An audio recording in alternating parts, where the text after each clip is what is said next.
नमस्कार, आप देख रहे हैं बिजनेस टुडे बाजार। मैं हूं हर्ष शर्मा। तो एक बार फिर हम आपके सामने हाजिर हैं। आज जो चर्चा का मुद्दा है, जो टॉपिक है, वो है पंजाब नेशनल बैंक। दरअसल पंजाब नेशनल बैंक ने हाल ही में 52 वीक हाई के लेवल को टच किया और लगातार ये जो स्टॉक है पिछले कई समय से बेहतरीन परफॉर्म कर रहा है। इसकी चाल जो है बहुत शानदार देखने को मिल रही है, निवेशकों को काफी ज्यादा फायदा हो रहा है। अब ऐसे में हमने आज ये समझने की कोशिश करी कि ये स्टॉक जो है आने वाले दिनों में कैसा परफॉर्म कर सकता है। क्या ये 2024 में पीएसयू बैंकों में मल्टी बैगर साबित हो सकता है? इसमें कितना अपसाइड दिख रहा है?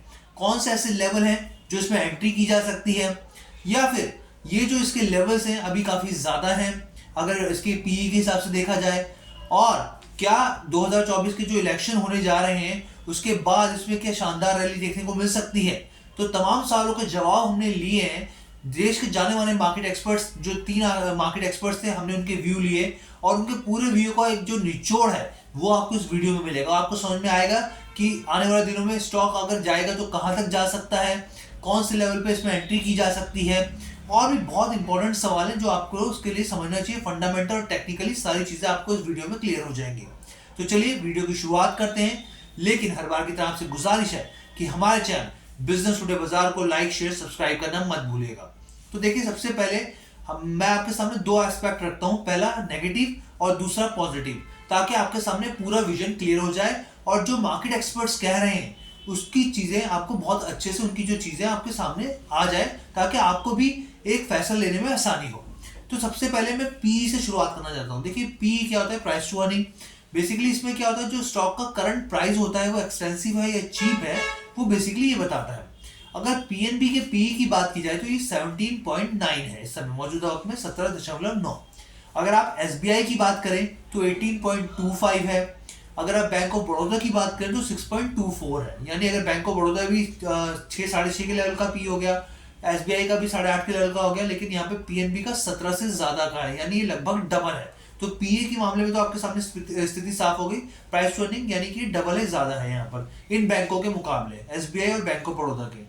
अब मैं आपके सामने क्योंकि अगर आपको इस नजरिए से, प्राइवेट बैंकिंग के नजरिए से भी दिखाऊं, तो मैं आपको पीएनबी का जो 7.9 इसका पीई है, वो अगर आप एचडीएफसी का देखें तो करीब 24 है, और आईसीआईसी का देखें तो वो भी करीब 17 है। यानी उनके प्राइवेट बैंकों के लेवल पर इसका पीई है। अब यहाँ पर मैं आपको ग्रॉस एनपीए और नेट एनपीए की स्थिति भी साफ कर देता हूं, ताकि पिक्चर और क्लियर हो जाए आपके सामने। तो पीएनबी का जो ग्रॉस एनपीए है वो है 6.96। बेसिकली नॉन परफॉर्मिंग एसेट्स होते हैं, आपको पता है, और ये दर्शाते हैं कि जो बैंक है वो अभी कितने उसमें नॉन परफॉर्मिंग एसेट्स हैं, जो असली में बैंक की सेहत बताते हैं यहाँ पर। तो यहाँ पर 6.96 हो गया पीएनबी का परसेंट, 6.96% हो गया। अगर एसबीआई का देखें तो उससे काफी कम है, 2.55% है यहाँ पर। और मैं आपको Q2 वित्त वर्ष 2023 के Q2 के हिसाब से ये डाटा बता रहा हूँ यहाँ पे।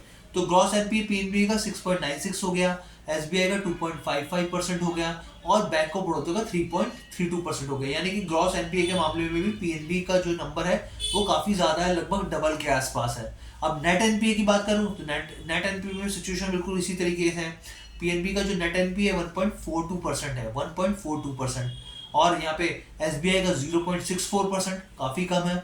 और अगर बैंक ऑफ बड़ौदा की बात करें तो 0.76%, यानी कि ये भी लगभग डबल के आसपास है यहाँ पे नेट एनपीए और ग्रॉस एनपीए, और यहाँ पे पी भी। अब यहाँ पे आपके सामने स्थिति कर दी। एक चीज और बता दूं, जो आरएसआई है यानी रिलेटिव स्ट्रेंथ इंडेक्स जो है वो भी करीब 72 ओवरबोट जोन में दिखाता है। अब मैं कुछ पॉजिटिव चीजें आपके सामने रखना चाहता हूँ। पॉजिटिव चीजें क्या है? जैसे कि अगर मैं जिस ग्रॉस एनपीए की बात कर रहा था, अगर आप मार्च 2021 में देखें तो उसका जो ग्रॉस एनपीए था वो 14% था। अब पता है घटते घटते कितना हो गया, वो 6.96%। यानी बैंक लगातार हर क्वार्टर में, Q2 की बात कर रहा हूं मैं आपको, कि हर क्वार्टर में Q2 का 6.96 हर क्वार्टर में लगातार घट रहा है जो ग्रॉस एनपीए है यहाँ पर पंजाब नेशनल बैंक का। अगर नेट एनपीए की बात की तो नेट एनपीए की सिचुएशन भी मैं आपके सामने रख देता हूँ। नेट एनपीए के मार्च 2021 में जो था 5.73% था नेट एनपीए, 5.73%। घटते घटते Q2 वित्त वर्ष 2023 में ये घटते घटते 1.42, यानी कमाल का इसमें गिरावट देखने को मिली है नेट एनपीए में भी। तो इस लिहाज से ये बेहतरीन रहा है।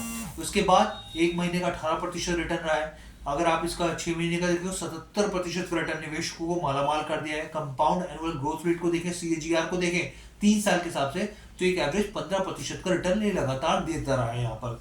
और अगर आप इसके चाहे प्रॉफिट्स देखें, चाहे रेवेन्यू देखें, नेट प्रॉफिट या रेवेन्यूज में भी 12% से लेके 50% का जंप यहाँ पे देखने को मिला है। तो ये स्थिति आपके सामने हो गई। अब एक्सपर्ट्स का क्या कहना है, मैं आपके सामने वो स्थिति रखता हूँ। देखिए एक्सपर्ट्स का साफ तौर पे हमें ये कहना है, सबसे पहले हमने बात करी इन्वेस्टमेंटोर के जय पटेल जी से, तो उनका साफ तौर पे कहना है कि ये जो है 100 का जो लेवल है रेजिस्टेंस का वो ब्रेक कर सकता है, इसमें वो पोटेंशियल है, यानी कि 100 के लेवल पे जाता हुआ स्टॉक दिख सकता है यहाँ पर। अगर मंथली चार्ट्स के हिसाब से देखें तो उनका कहना है कि 130 के लेवल पे भी जा सकता है यहाँ पर ये, क्योंकि इसने 200 डीएमए जो होता है डेली मूविंग एवरेज जो है उसको क्रॉस किया है, तो इसके 130 के लेवल पे भी जाता हुआ दिख सकता है। अब इन्होंने इसके पीछे के कुछ फैक्टर्स गिनवाए, मैं वो बताता हूँ। उनका साफ तौर पे कहना है कि अभी लगातार हम लोग देख रहे हैं कि जो क्रूड है उसके प्राइस घट रहे हैं, तो इसका फायदा बैंकों को मिल सकता है। कैसे मिल सकता है, उनको साफ तौर पे कहना है फ्यूल के प्राइसेस घटेंगे तो क्या होगा, साफ तौर महंगाई घटेगी तो आरबीआई ब्याज दरों में कटौती करेगा, और आरबीआई ब्याज दरों में कटौती करेगा तो साफ तौर पर बैंकों को भी फायदा होगा यहाँ पर। दूसरी चीज उनको साफ तौर पे कहना है कि 2024 के इलेक्शन का असर साफ तौर पे देखने को मिलेगा। जिस तरीके से लगातार एक्सपर्ट्स बोल रहे हैं कि जो रैली देखने को मिलेगी इलेक्शंस के बाद, जिस तरीके से कयास लगा रहे हैं कि मोदी जीत सकते हैं, उसके बाद पीएसयू बैंकों की रैली अलग होगी, पीएसयू सेक्टर की रैली शानदार देखने को मिल सकती है। ये पहला विजन क्लियर हो गया हमने। अब राघवेंद्र जी से बात करी, मार्केट एक्सपर्ट है, हमारे साथ जुड़ते हैं। उनका साफ तौर पे कहना है कि पीएसयू बैंकों में के हिसाब से देखा जाए तो ये बहुत सस्ता है, अभी भी बहुत सस्ता है। इसमें उन्होंने खरीदारी की सलाह दी है। उन्होंने बोला कि जो 75 से 80 का लेवल था उसमें जबरदस्त वॉल्यूम के साथ रेजिस्टेंस को ब्रेक किया है, तो इस हिसाब से इसमें आने वाले दिनों में तेजी देखने को मिल सकती है। और उन्होंने कहा कि अगर खरीदारी का मौका आपको दिख रहा है तो 80-85 के लेवल पे आप इसको खरीदारी कर सकते हैं, वो बहुत अच्छा इसका लेवल है। वही बात मैंने उनसे पूछा कि भाई 2024 में आपको किस आधार पे इस पे ग्रोथ दिख रही है, तो उन्होंने कहा कि अगर आप एसबीआई के बाद अगर रूरल एरिया में देखें, ग्रामीण इलाकों में देखें, तो पीएनबी का काफी अच्छा वर्चस्व है यहाँ पे। चाहे एमएसएमई की बात की जाए या फिर अगर आप छोटे मर्चेंट्स की बात करें, तो वहां पर एसबीआई के बाद पीएनबी को ही फोकस किया जाता है। और जैसे जैसे यूपीआई बढ़ेगा वैसे वैसे इसका पंजाब नेशनल बैंक को फायदा होगा। अब इसके बाद हमने मार्केट एक्सपर्ट रवि सिंह जी से भी बात करी, तो उनका साफ तौर पे कहना है कि अब उन्होंने थोड़ा सा अलग विजन रखा है यहाँ पर, वो आपको समझना जरूरी है। जो चीज मैंने आपको बताई थी कि एनपीए जो है, चाहे वो एसबीआई या बैंक ऑफ बड़ौदा की बात की जाए, एनपीए रेशियो जो है उसका पीएनबी का ज्यादा है, तो उन्होंने भी यही बात बोली है कि भाई इसका एनपीए बैंक ऑफ बड़ौदा और एसबीआई से ज्यादा है, तो ये कंसर्न है उनका, ये कहना है यहाँ पर। साथ ही उन्होंने ये भी बोला कि ऐसा कुछ संभावना नहीं दिख रही कि मल्टी बैगर आगे भविष्य में बन सकता है, मल्टी बैगर की इसकी संभावना नहीं है। और साथ ही उन्होंने कहा कि अगर आपको प्रॉफिट बुक करना हो तो 100 रुपए पे इसका प्रॉफिट बुक कर सकते हैं। तो ये ओवरऑल खबर थी आपके सामने क्लियर कर दिया हमने। दो मार्केट एक्सपर्ट का कहना है कि इसमें आने वाले दिनों में तेजी देखने को मिल सकती है, और एक का कहना है कि अभी इसमें 100 रुपए में प्रॉफिट अगर लेवल पहुंचे, प्रॉफिट बुक करके आपको निकल जाना चाहिए। तो ये कैसी लगी आपको वीडियो, हमें कमेंट करके जरूर बताइएगा। बिजनेस टुडे बाजार के साथ जुड़ने के लिए आपका बहुत बहुत धन्यवाद।